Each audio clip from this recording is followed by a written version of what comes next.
good afternoon, ladies and gentlemen. It's good to be here today because today is historic.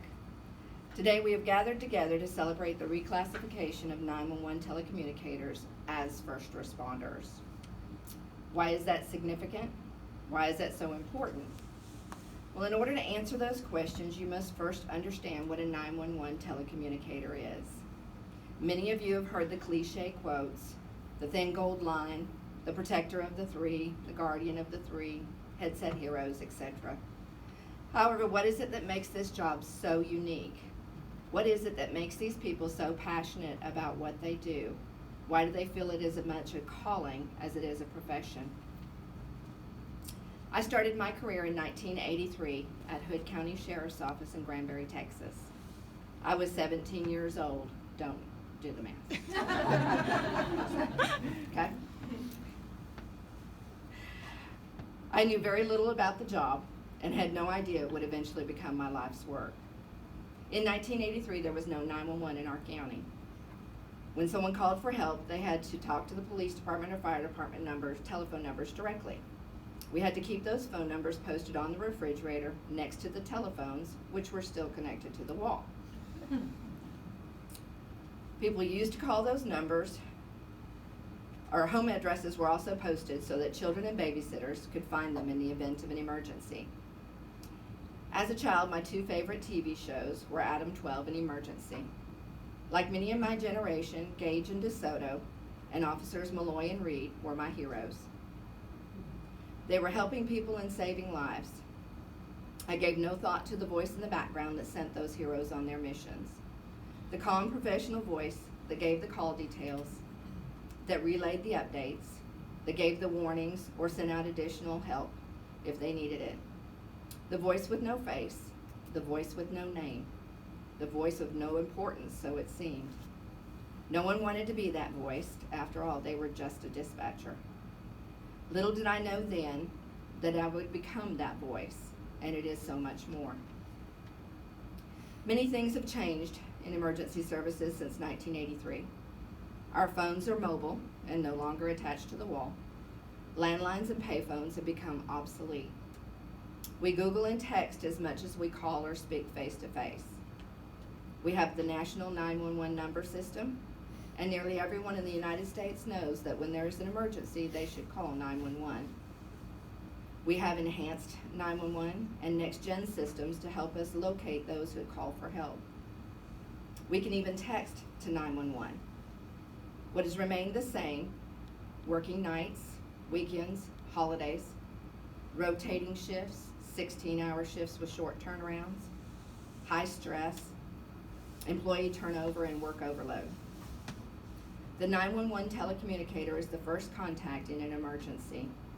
This first responder must get the location of the emergency from an often panicked or upset, uncooperative caller or person who may have no idea where they actually are.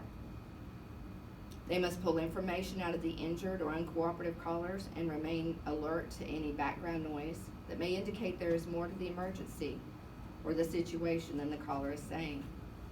They ask a series of questions to determine the nature of the emergency while often typing into the CAD, speaking on the radio, or toning out units all at the same time. They must triage the call for the priority of response or route the call to the appropriate agency, all within seconds. Most 911 calls only last a few minutes, yet in that time the 911 telecommunicator has gotten the vital information needed to send the caller life-saving assistance, assess for possible threats, determine the nature of the fire, gotten the vehicle or suspect descriptions, etc. That is when things go right, and often things don't go right. Telecommunicators must be adaptable, knowledgeable, patient, caring, yet professional during the most horrific of situations. We are the first contact made.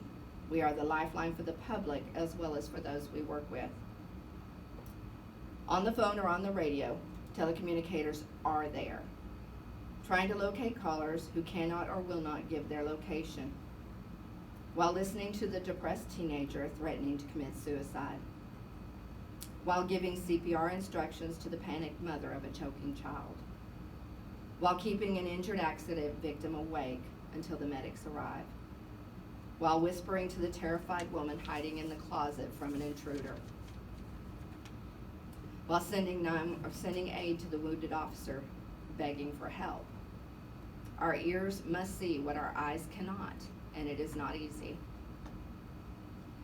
Telecommunicators were there when a tornado ravaged a school, trapping the children and their teacher beneath debris. Telecommunicators were there, taking messages for loved ones as the Twin Towers burned and fell. Telecommunicators were there as passengers fought to take back the plane from hijackers and as it plummeted to the ground. Telecommunicators were there as the shooter targeted their own officers outside their own building, leaving several dead. Before the officers, the medics, or the firefighters, we were there for every tragedy or disaster. We sheltered in place during hurricanes while our own homes were destroyed. We stayed until relieved, sometimes for days, without electricity or water. We have come home brokenhearted and beaten down, only to go back and do it again the next day. It's not just a job. It's a group of dedicated and skilled individuals willing to do more than they ever expected to when they first sat down at a console. Gage and DeSoto are still my childhood heroes, but now I know it took a telecommunicator to get them there. Thank you so much for all those who worked so diligently to make this happen. We have always known that we were first responders, and now because of their efforts, so does everyone else. I'm proud to be a part of this amazing profession. I'm proud of those that came before me and for those yet to come. We are the calm in the chaos. We are the thin gold line. We are the protector of the three. We are a part of the brotherhood and sisterhood of emergency services personnel. We are the headsets and the call takers. We are the first contact and the final call. We are as we have always been. We are the voice, and yet we are so much more. We are 911 telecommunicators, and we are first responders.